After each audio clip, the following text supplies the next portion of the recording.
হযরত মুসা আলাইহিস সালামকে মর্যাদা দেওয়া হয়েছিল, লাঠি যখন জমিনে ফেলাইতেন বিশাল অজগর সাফ হয়ে যাইত। কাঁধের নিচে বগল তলায় যখন হাত দিতেন, হাত লাইটের মতো আলোকিত হয়ে যাইত। হযরত ঈসা আলাইহিস সালামকে মর্যাদা দেওয়া হয়েছিল, যখন তিনি কুষ্ঠ রোগীকে হাত বাড়িয়ে দিতেন, কুষ্ঠ রোগী সঙ্গে সঙ্গে ভালো হয়ে যাইত। অন্ধ ব্যক্তির চোখে যখন হাত বুলাইতেন, অন্ধ ব্যক্তি সঙ্গে সঙ্গে তার চক্ষু ভালো হয়ে যাইত।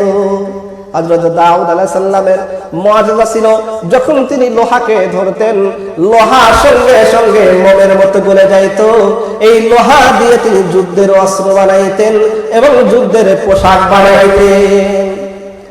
মুসলমান ভাইরা আমার, আমাদের নবী বিশ্ব নবী রাহমাতুল লিল আলামিন মুহাম্মদুর রাসূলুল্লাহ, যাকে আল্লাহ রাব্বুল আলামিন এক নয় দুই নয় কিতাবের ভিতরে এসেছে, আল্লাহর পয়গম্বরকে আল্লাহ রাব্বুল আলামিন 3000 মুআজিজা দিয়েছিল।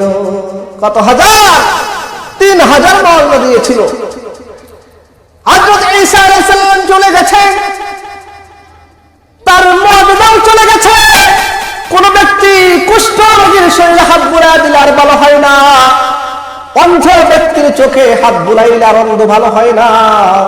হযরত মুসা আলাইহিস সালাম তিনি ছিলেন চলে গেছে, তার লাঠি জমিনে ফেলাইলে লাঠি আর সাফ হয় না। হযরত দাউদ আলাইহিস সালাম তিনি ছিলেন, তার মুআজিজাও সাথে চলে গেছে। কেউ লোহাকে হাত দিয়া ধরলে লোহার মনের মতো নরম হয় না। ও মুসলমান ভাইয়েরা, এমন এক নবীর আমরা উম্মত, যেই নবী 3000 মুআজিজা নিয়ে এসেছিলেন, একটা মুআজিজাও নিয়ে তিনি খবরে যান নাই। একটু চিৎকার করে আল্লাহু আকবার বলেন। রহমতে আলম নবী, নবী দো জাহান, সাহাবীরা আতর বানায় ওই নবীজির ঘাম। একটু বলেন, রহমতে আলম নবী, নবী দো জাহান, সাহাবীরা আতর বানায় ওই নবীজির ঘাম। চিনো জানো মানো কেমন আমার নবীজি, যাহার পাগল চন্দ্র সূর্য তারকারাজি। আর শুনবানি মধুর কাহিনী, জান্নাতেরই দারে দারে লিখা নবীর নাম। আহা রহমতে আলম নবী, নবী দো জাহান, সাহাবীরা আতর বানায় ওই নবীজির ঘাম। উস্তনে হান্নানা একটা খেজুর গাছের নাম, যাহার সাথে খুতবা দিতেন রাসূল আকরাম।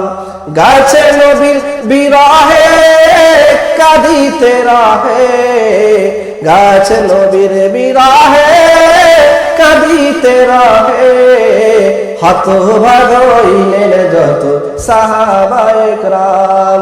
রহমতে আলম নবী, নবী দো জাহান, সাহাবীরা আতর বানায় ওই নবীজির ঘাম। একটু জবান খুলে বলি আল্লাহু আকবার। মুসলমান ভাইরা, বলতেছিলাম আল্লাহর নবী রাহমাতুল লিল আলামিন মুহাম্মাদুর রাসূলুল্লাহকে আল্লাহ রাব্বুল আলামিন এক নয় দুই নয় ভাই 3000 মুআজিজা দিয়েছিল। এই 3000 মুআজিজা একটা মুআজিজা বলিয়ে তিনি দুনিয়া থেকে যান নাই, প্রত্যেকটা মুআজিজা তিনি উম্মতের জন্য রেখে গেছেন। তার জ্বলন্ত মুআজিজা হলো মহাগ্রন্থ আল কোরআন, যে কোরআন কিয়ামত পর্যন্ত কেউ আর বিকল্প কেউ বাহির করতে পারবে না, এর সাথে প্রতিদ্বন্দ্বী করে কেউ পার পাবে না।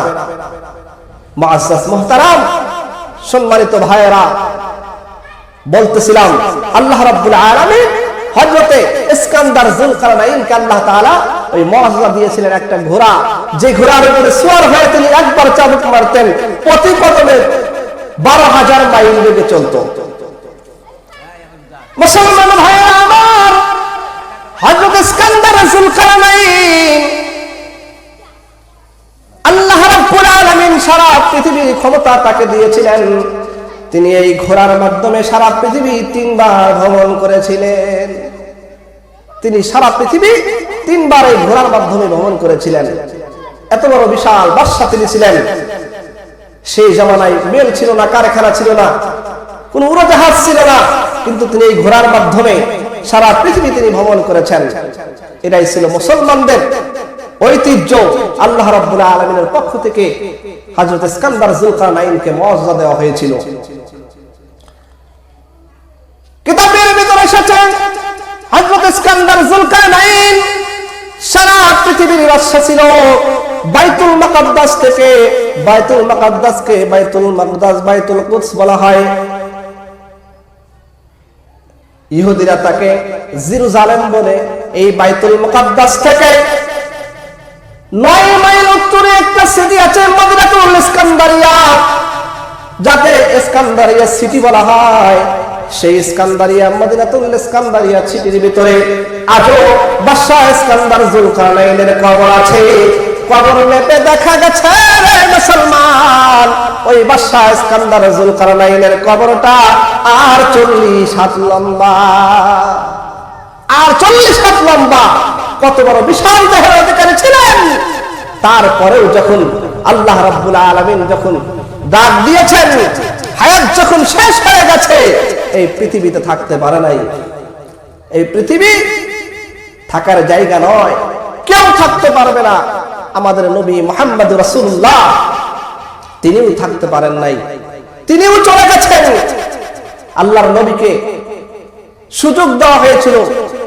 হযরত আজরাইল আলাইহিস সালাম যখন আসলেন, আজরাইল আলাইহিস সালাম এসে আল্লাহর নবীকে, আজরাইল আলাইহিস সালাম চলে আসলেন।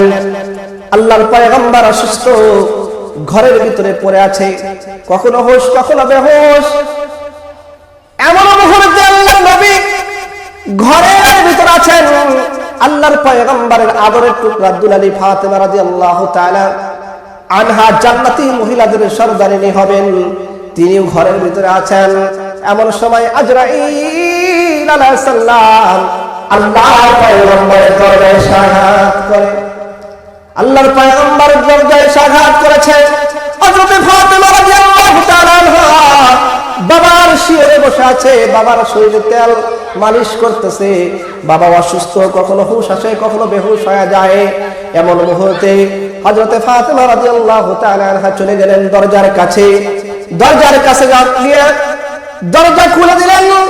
হযরত ফাতেমা রাদিয়াল্লাহু তাআলা আনহা তিনি লক্ষ্য করে দেখে দরজার সামনে পৃথিবীর কেউ না, এমন একজন মানুষ দাঁড়িয়ে আছে যার পাটা হলো জমিনে, মাথাটা হলো আসমানে। আল্লাহর পয়গম্বরের কাছে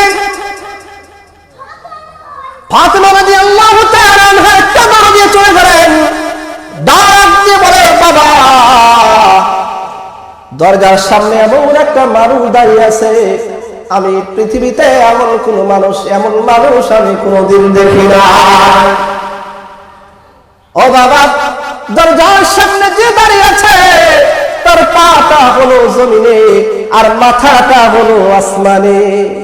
আল্লাহর পয়গম্বর বলে, ও মা ফাতেমা, আমার আদরের টুকরা কলিজার ধন, আমার মেয়ে, এমন ব্যক্তি এসেছে যে ব্যক্তি যেই ঘরে একবার আসে সে বাবাকে তার সন্তান থেকে আলাদা করে দেয়, মার চেরহ থেকে বিচ্ছিন্ন করে দেয় সন্তানকে, ভাই ভাইয়ের চেরহ থেকে বিচ্ছিন্ন করে দেয়।